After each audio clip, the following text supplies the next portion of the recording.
Hi everybody, hope you're doing well. So today I'm going to unveil this Caledonian Pug which I repaired. I bought this a couple of weeks ago and I didn't actually say in the earlier video, but I got this at such a bargain. I think it was £12 including postage and packing, approximately. Might have been like £12.20. Which most of you will know, for a Caledonian Pug, that's pretty cheap. And I believe that's why the seller packed it in such a poor way. I think half knowing that it would probably end up broken, which it did. It ended up being smashed. So this Caledonian Pug has had a very colourful last few weeks. Because not only did it arrive broken, let me use a pointer, give me a sec. Yeah, so the chimney here, this was smashed off. That was the main thing. And the coupling bar on the other side here, the con rod, coupling rod, that was bent in the way. I'll turn it around in a second. So yeah, I made a video about it because I was upset. And also the rear buffer back here, this one was smashed. So you can see I've now put a replacement on. It's slightly larger than this one, but what the hey, it'll do. I scratch built that buffer.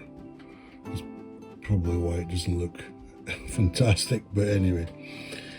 So that's great. So what I decided to do, once it was smashed, I made a video, and then the following morning I took photographs of it in its smashed condition, and I kept the packaging to show the guy how atrociously he had packed it, basically to shame him. And about 7-8 hours went past. What I said was, I'm going to be returning this for a full refund. I said smashed due to inappropriate packing. I think that's what I said. So for about 70 hours, no response. Then I noticed he gave me a full refund. So he gave me the money back. So I ended up with a Caledonian Pug locomotive with a smashed chimney, bent con rod, and a broken buffer. And for free, essentially. So I decided, well, I'm just going to fix it up and do the best I can with it, really. So here's just this video is just to show you what I've done. Now there's another episode in this locomotive's life.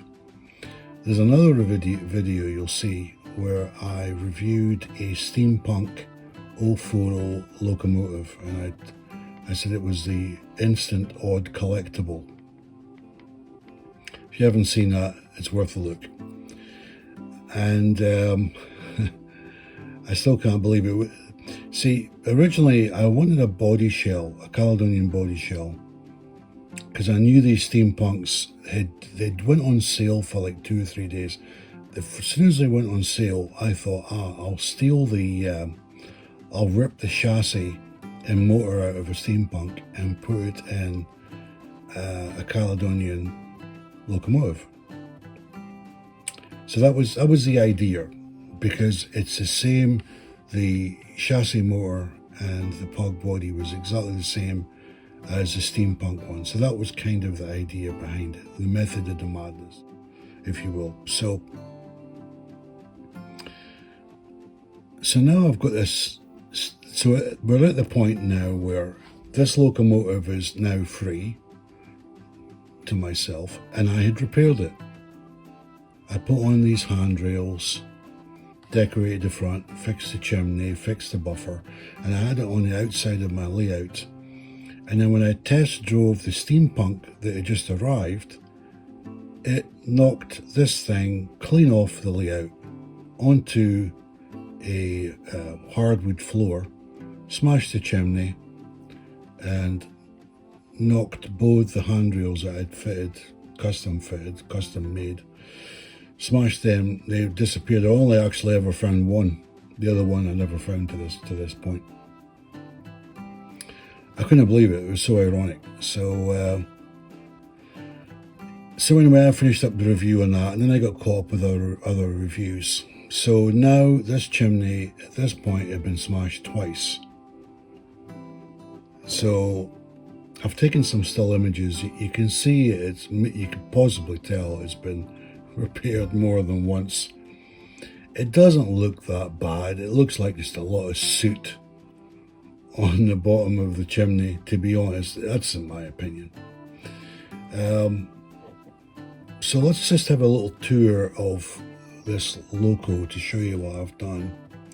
The two handrails I've just recently glued like 10 minutes ago.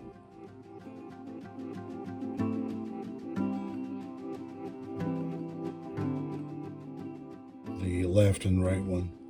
So I can't really move them, but you'll be able to see that if I lift it up, probably it'll be easier for you to see. There we go. So I made a handrail for this side. This is brass wire, and one this side as well, and one here, which I suppose you would call like a grab rail at the back as well. Fixed the buffer. It's slightly oversized, as you can see, but that's okay, I suppose. Fixed the chimney, as I mentioned, and I decorated the front as well, which was typical of the 1920s, where they had this gold effect on the hinges of the door and on the star logo on the front. Quite pleased with the way that came out. What I used for that was one of these things here. These are like I suppose you'd call it a gold paint pen with a fine tip. So I used that for doing the front decoration. If you get them from the Far East, they don't cost too much. So yeah, so that's her. That's the locomotive.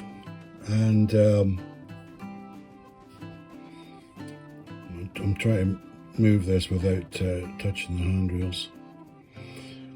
But yeah, I'm very happy with it. I see the glue has discolored the little bit of the step there, so that's alright. I'll use some matte paint to sort that out.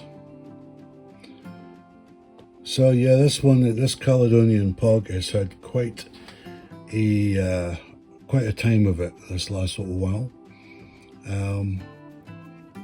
Running number on this one, by the way, is 272. You can see here. So yeah, that's it. Just a quick update on this locomotive, and in the next few weeks you'll probably see it running on my layout. This was the conrod that I bent back into place. It's not 100% straight, but it's a lot better than it was. So I hope you like the modifications that I've made to her. I think I'm going to weather these handrails as well. They look a little bit fresh, really. So I'm going to put some black weathering powder on that, and I'll fix that part there.